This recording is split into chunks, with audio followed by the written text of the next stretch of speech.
Dan malam hari ini kita akan bersama dengan Romo Wilfried. Mari kita mengalami kasih Tuhan. Salam. Selamat malam Bapak Ibu Saudara-saudara sekalian. Tuhan memberkati kita semua. Amin. Bacaan Injil yang kita dengar hari ini luar biasa. Saya ingin mengantar kita pada satu ayat yang sangat menarik hari ini. Api dan air telah Tuhan taruh di hadapanmu. Kepada apa yang kamu inginkan, kamu dapat ulurkan tanganmu. Sabda yang luar biasa kuat. Sabda yang bisa mempengaruhi seluruh kehidupan kita. Dan sabda yang bisa memberi daya ubah yang dahsyat di dalam kehidupan kita setiap hari. Sepanjang menjadi imam, saya bertanya-tanya, Tuhan sebenarnya bekerja penuh kuasa pada siapa? Apakah pada orang yang berpendidikan tinggi? Atau pada orang yang fasih menyusun doa-doa dengan sangat indah? Atau pada orang yang sama sekali kita anggap tidak tahu apa-apa, bahkan berdoa pun tidak tahu? Kepada siapa dia bekerja secara dahsyat? Kisah berikut ini akan meyakinkan kita semua bahwa bila Tuhan berkehendak, pada siapapun kuasa itu akan terjadi. Amin. Tahun 2011 saya dipertemukan dengan seseorang yang sampai hari ini masih menjadi pertanyaan buat saya. Apakah pada orang seperti ini Tuhan bisa berkehendak secara dahsyat? Seorang ibu bernama Agatha. Usianya barangkali sekarang sekitar 56 tahun. Tidak berpendidikan. Tidak tahu berbicara berbahasa Indonesia. Satu-satunya bahasa yang dia tahu adalah bahasa ibu, bahasa Maumere, bahasa saya. Dan kalau dia berkomunikasi dengan pastor siapapun, dia tidak peduli pastor itu berasal dari mana. Agatha ketemu dengan Romo siapa saja, yang dia katakan adalah bahasa Sika, bahasa Maumere. Bulan-bulan pertama saya bertanya-tanya siapa orang ini sebenarnya. Dia kadang-kadang menjadi gangguan buat saya. Datang mengobrol, menyampaikan satu dua kata, tapi tidak pergi-pergi. Bikin saya merasa, kok gimana ya, kita mau ngobrol dengan seseorang yang tidak tahu ngobrol, tapi mau duduk bertahan di situ. Dia tinggal jauh dari pastoran. Dan untuk bisa menghadiri misa, dia melewati beberapa kebun, tapi setiap hari dia setia menghadiri misa. Sebelum umat yang lain datang, Romo datang, Agatha sudah ada di tangga gereja. Setiap hari. Kalau dia datang terlambat karena hujan, dia selalu minta, Romo bisa minta untuk saya sendiri. Pakai bahasa Maumere. Kalau ada siara-siara, dia akan ikut. Dia orang susah, tapi dia mau biaya mobil untuk pergi ke tempat itu. Hari dia rasa belum dia lewati tanpa misa. Suatu saat dia datang kepada saya membawa uang 50.000 rupiah. Agatha, apa ini? Bapak Romo terima saja.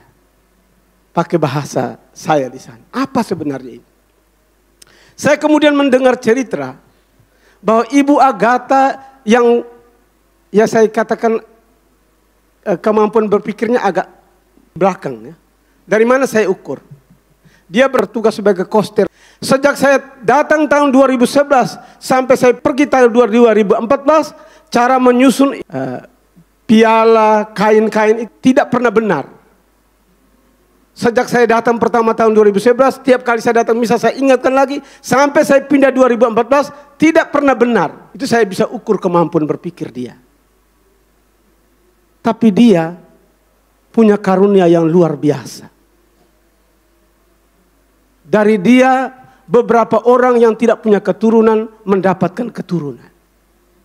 Dan sampai hari ini saya tetap ragu akan kuasa itu bekerja dalam diri dia. Kok orang macam begini Tuhan bisa bekerja? Satu kali dia datang, dia bilang, Romo ini uang persembahan dari orang yang kasih saya. Nah, kau buat apa? Saya doa untuk dia, sekarang dia sudah punya anak. Kau buat bagaimana Agatha? Saya tidak tahu Bapak Romo. Saya doa lalu di pikiran saya itu keluar gambar obat. Dia pergi ke toko obat karena tidak tahu berbahasa Indonesia. Pertama dia bawa kayu. Dia tunjuk ke dokter di toko obat itu. Ini obat yang saya perlu. Lalu dokter memberi dia obat. 2-3 kali dokter akhirnya tahu dia. Lalu setiap kali dia datang dokter langsung memberi obat itu. Saya tanya, obat apa Agatha? Nanti besok lusa kau bawa ya. Apa Bapak Ibu? Obat penambah darah. Obat penambah darah. Dia bilang, Bapak Romo saya kasih obat ini untuk orang itu. Saya tidak percaya kau bisa kasih orang punya keturunan dengan obat ini. Saya tidak tahu Bapak Romo, waktu saya doa saya lihat obat itu. Kau doa pakai bahasa apa? Bahasa Indonesia saya tidak tahu. Saya omong, saya tiba-tiba ada obat itu lewat di hadapan saya.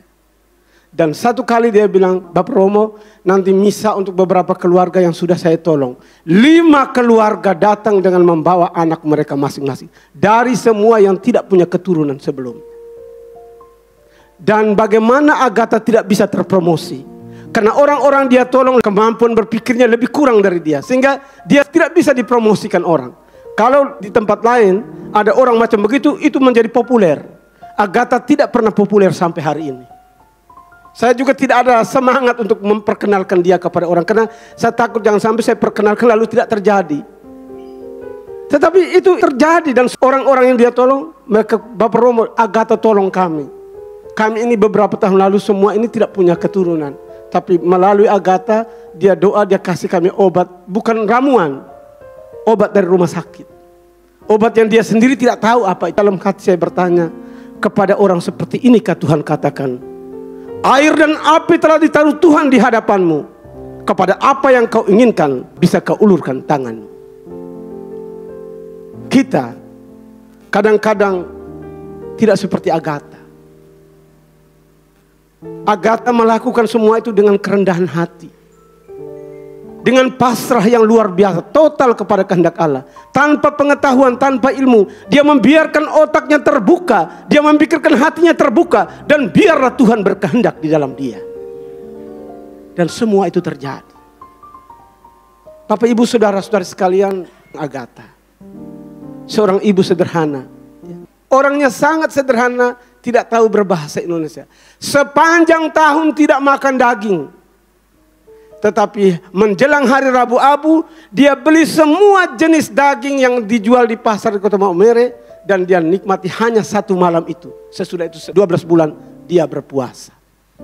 Saya pernah datang ke rumahnya, dia undang. Persis 1 hari menjelang hari Rabu Abu, Selasa. Semua jenis daging ada di rumahnya yang sederhana itu. Saya tanya, Agatha apa ini? Bapak Romo saya bisa makan daging itu hanya hari ini. Sesudah itu saya tidak akan makan lagi.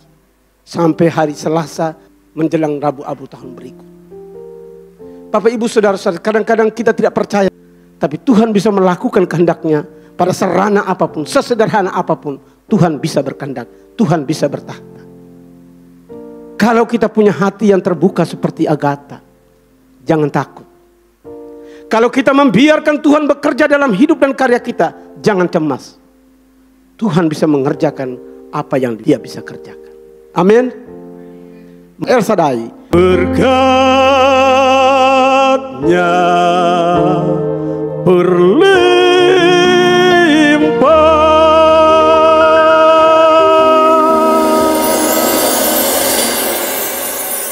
El Shaddai.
Kita mengundang Romo Hari Leong dan Romo Novlin untuk bersama-sama naik ke panggung, menumpangkan tangan dan berdoa bersama-sama. Yes Lord, yes.